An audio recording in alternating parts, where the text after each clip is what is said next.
Saudara, sidang sengketa pemilu 2024 akan dimulai 27 Maret, Rabu mendatang. Untuk membahasnya kita sudah bersama dengan juru bicara Mahkamah Konstitusi, Fajar Laksono. Bung Fajar, terima kasih sudah mampir di Rumah Pemilu Kompas TV. Bung Fajar, sudah ditutup permohonan PHPU Sabtu kemarin, baik untuk Pileg dan juga Pilpres. Tahapan berikutnya apa?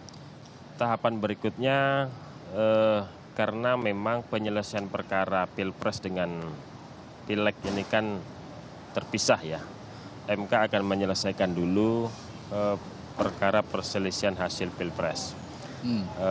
Sehingga hari ini adalah untuk tahapan Pilpres itu, PHPU Pilpres itu registrasi. Registrasi perkara berarti permohonan yang kemarin diterima oleh MK itu hari ini berubah menjadi perkara. Kalau sudah berubah menjadi perkara berarti dia harus disidangkan, dia harus diputuskan begitu. Jadi dalam minggu ini dan minggu depan, saya kira 3 minggu ke depan, kita Mahkamah Konstitusi akan fokus menyelesaikan sengketa hasil Pilpres.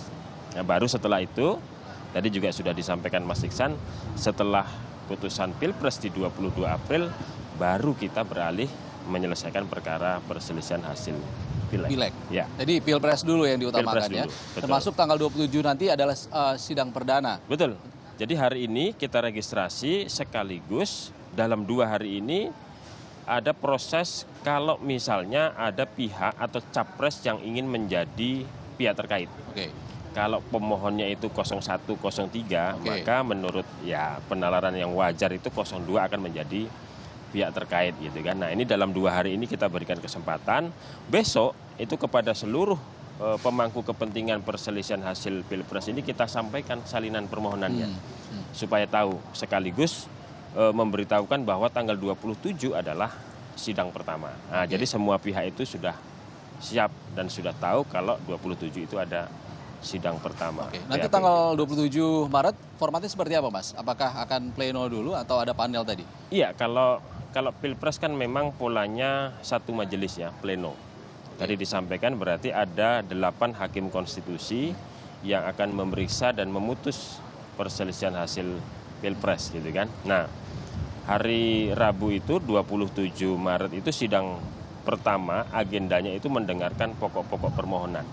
Jadi ada 2 perkara, maka MK akan menjadwalkan itu pagi pukul 8 sampai dengan selesai, itu perkara nomor 1. Kemudian jam break setelah itu pukul 13 sampai selesai itu perkara nomor 2. Mendengarkan pokok-pokok permohonan pemohon. Siapa yang duluan nanti? 01 apa 03? Perkara 1, 01.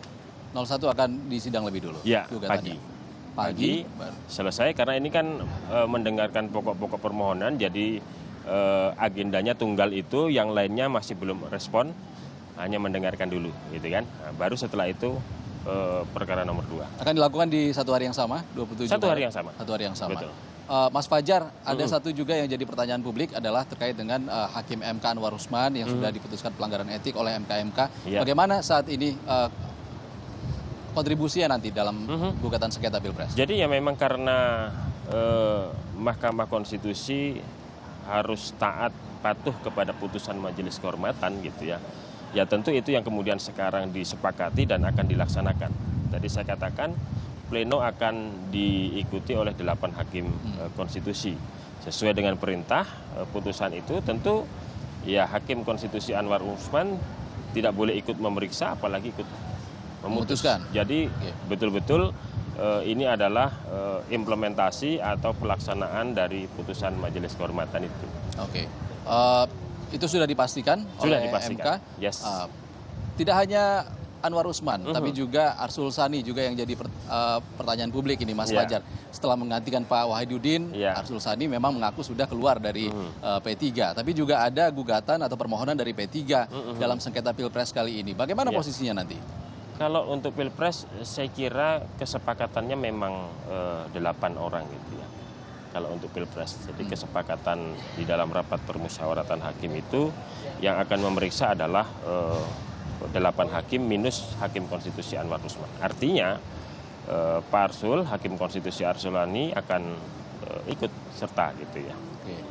Tidak ada pertimbangan kalau P3 itu juga salah satu parpol yang mengusung kubu 03 Ganjar Mahfud. Ya, saya kira itu memang sudah dipertimbangkan, bahkan mungkin Pak Arsul Sani juga sudah menyampaikan itu ya. Oke. Tetapi paling tidak ini saya kira menjadi momentum juga bagi Hakim Konstitusi Arsul Sani bagaimana menjaga independensinya. Dan seperti kita tahu lah ya, persidangan-persidangan kita terbuka, semua orang bisa menyaksikan bagaimana kemudian kejadian-kejadian, statement-statement di persidangan itu bisa dilihat semua orang. Paling tidak ini yang kemudian menjadi momentum bagi Mahkamah Konstitusi bahwa ini momentum untuk betul-betul menjadi peradilan konstitusi yang menentukan ujung akhir dari pemilu ini. Oke. Mas Fajar, dari 277 permohonan yang masuk ke MK hingga Sabtu kemarin, 2 diantaranya adalah permohonan Pilpres, terkait dengan Pilpres. Dua-duanya sudah diterima oleh MK. Sudah. Verifikasinya sudah. Dan dipastikan akan sidang jalan pada Rabu nanti. Yes. Oke.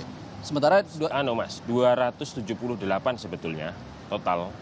Sebab ada satu, ini yang penting kami konfirmasikan. Jadi ada satu permohonan itu yang tidak masuk ke dalam sistem permohonan online kami karena masuknya ke simple yang tes gitu ya. Oke. Tapi dia diajukan di rentang waktu pengajuan permohonan. Nah, jadi itu kita hitung, tadi diputuskan untuk dihitung sehingga meskipun di layar yang kita tampilkan itu 277 sebetulnya 278. Itu pileg atau Pilek. Pileg. Ya. Baik. Terima kasih Mas Fajar. Kami nantikan seperti apa MK akan mengurus ini dalam waktu 14 hari ke depan.